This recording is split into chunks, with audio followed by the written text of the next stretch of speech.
Fala, meus irmãos de estrada, tô aqui hoje para trazer para vocês o relato de toda a minha saga, de tudo que eu passei com a minha moto, todas as dores de cabeça, e explicar para vocês o porquê que estava sumido do canal, né? E tô aqui voltando de São Paulo, depois de 45 dias sem a moto, tô sofrendo com ela, tinha mais ou menos 7 meses desde outubro do ano passado. Cara, difícil, viu? Difícil. E assim, foi complicado, porque quem me conhece sabe o tanto que eu gosto de andar, de fazer conteúdo, e você ficar tanto tempo assim sem moto é complicado. Mas tudo começou quando ela veio do Stage 2, foi trocado o guidão dela, logo depois eu rodei 100 e poucos quilômetros, passei numa estradinha de terra, num desvio, porque estavam reformando o asfalto, e aí nisso deu umas batidinhas lá, né, era chão batido de terra mesmo. 50, 100 metros depois foi a primeira vez que ela deu problema. Por muito tempo fiquei achando que era algum problema no sensor do descanso, porque ele apontava no painel como se o descanso tivesse abaixado. Por muito tempo mesmo, o problema era intermitente. Levei ela 4, 5 vezes na Harley para poder arrumar. Por fim, eu até troquei o sensor do descanso achando que resolveria, mas não resolveu. As últimas vezes todas ela deu problema quando eu estava na estrada e chovendo. Acabava dando problema de novo. Aí quando chegava na Harley já não estava mais um problema, tentando explicar. Enfim, foi uma luta. Até que eu reparei que, na verdade, graças a uma filmagem que eu fiz, eu vi que uma das vezes que deu problema foi justamente não, perdão. Foi que, na verdade, o sensor do descanso era um sintoma. Não era a primeira coisa que acendia no painel, eu só notava quando ele acendia, porque era logo depois dele que ela perdia a força. Parava, não tinha como acelerar. Mas o que acontecia era que se acendia a luz da tração, a luz da injeção eletrônica, um triângulo de advertência, depois o sensor do descanso, e aí então ela perdia a força. O que foi esse perder a força dela? Ela entrava no modo de segurança. O modo de segurança existe porque, como o acelerador dessas motos mais novas é eletrônico, caso haja uma falha, a moto entra em modo de segurança justamente para impedir que a moto fique acelerando toda a vida sem parar sozinha. Questão de segurança. O problema essas elétricas da Harley, ela é toda conectada, ela divide a mesma fonte de alimentação na linha de 5 volts inteiro. Então, o que acontece? Se não fecha os 5 volts, ela sempre tem que estar fechando 5 volts. Se isso não acontece, ela entra em modo de segurança. Então, como ela é toda ligada, pode ser um sensor do ABS, um sensor do descanso, qualquer sensor, qualquer parte elétrica que tiver com um problema, que dê um mini curto na moto, ela entra no modo de segurança. Eu, por fim, decidi que não ia ficar andando mais na moto desse jeito, porque era algo intermitente. Geralmente, quando parava a moto, deixava ela desligada uns 5 minutos, ligava de novo, já voltava. Aí, às vezes, terminava a viagem, seguia sem problemas.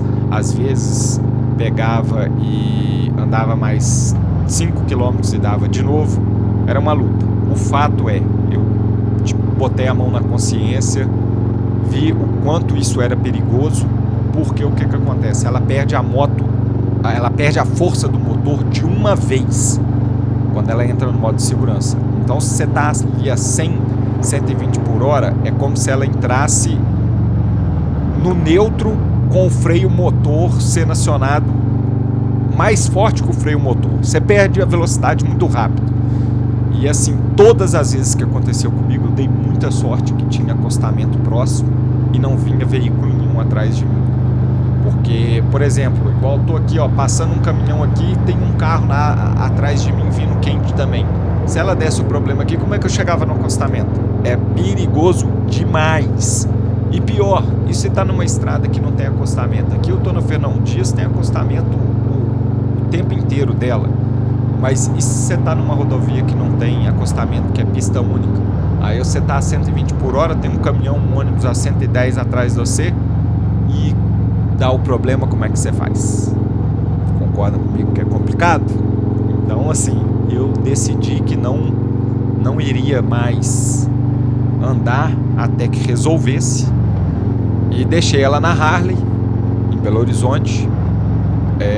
Olharam as coisas, não acharam alguns problemas, na verdade, no scanner, tudo referente à falha, mas não acharam a origem. Por que eu falo que não acharam a origem? Porque eu tirei a moto de lá 6 dias depois, andei 30 km e o problema tornou a acontecer de novo na chuva.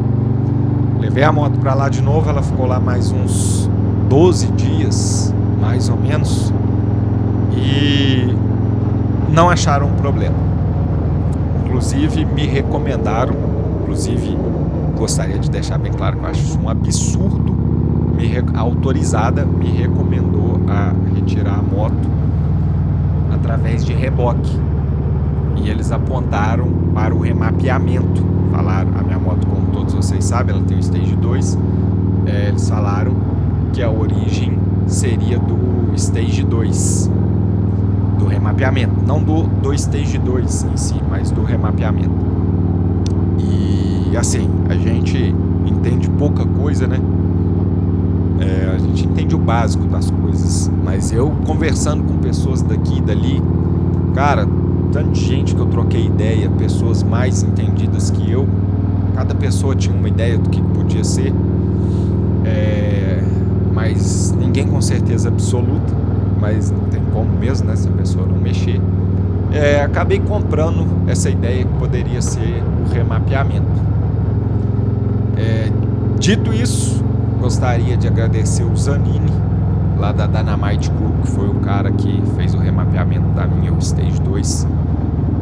Ele, desde quando começou a falha lá em outubro, ele me falava que não era o remapeamento, sempre me deu um apoio, mas na hora que a Harley empurrou para ele falando que o problema era do remapeamento, ele mesmo pagou o reboque de Belo Horizonte até São Paulo para a moto voltar lá nele e para ele descobrir isso. E aí vamos falando aí da saga de tudo isso que foi todo esse rolê, mas vou contar para vocês no próximo episódio. Decidi dividir essa história em 2 partes, até para vocês me acompanharem. Já me dizem nos comentários se alguém já teve problemas desse tipo com a sua Harley aqui no Brasil. Isso não é exclusivo da Harley, tá, gente? Lá nos Estados Unidos eu pesquisei muito lá, vi muitos relatos no YouTube também lá de pessoas e em fóruns da Harley lá também tendo problemas similares, só que cada uma resolução foi uma coisa, porque como eu disse, como é tudo interligado, a falha pode ser em qualquer coisa que vai acionar o modo de segurança. E quando a gente está falando de uma magnitude que pode ser qualquer coisa, vocês entendem a dificuldade que é para poder achar um problema desse? É complicado. Eu já angustiado, cogitando em trocar de moto, a minha logo depois que ficou toda a minha cara, que customizei ela toda, deixei ela personalizada no meu jeito, mas eu tô assim, não dá pra ficar com uma moto que não tem como você confiar nela pra viajar. Eu tenho Harley pra poder pegar a estrada, e se você fica com medo de pegar a estrada, como é que você faz? Enfim,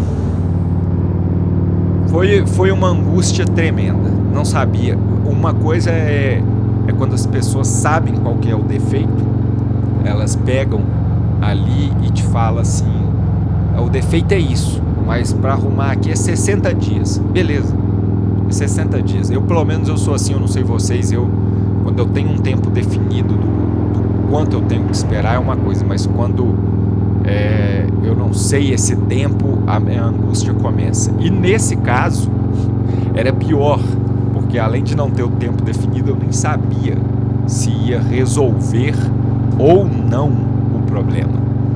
Então, vocês podem me entender a agonia que eu estava. O fato é, vou contar para vocês tudo no segundo episódio do que foi sucedendo nessa história, mas como vocês podem ver, já tô rodando, tô de volta nas estradas e o que importa é o final, que foi feliz, está sendo, né? E vamos que vamos, meus amigos. Já se inscreve aí no canal, deixa seu like e fica aí que 2 dias depois eu já vou postar o outro vídeo aqui terminando a história para vocês, meus caros. Valeu, bora!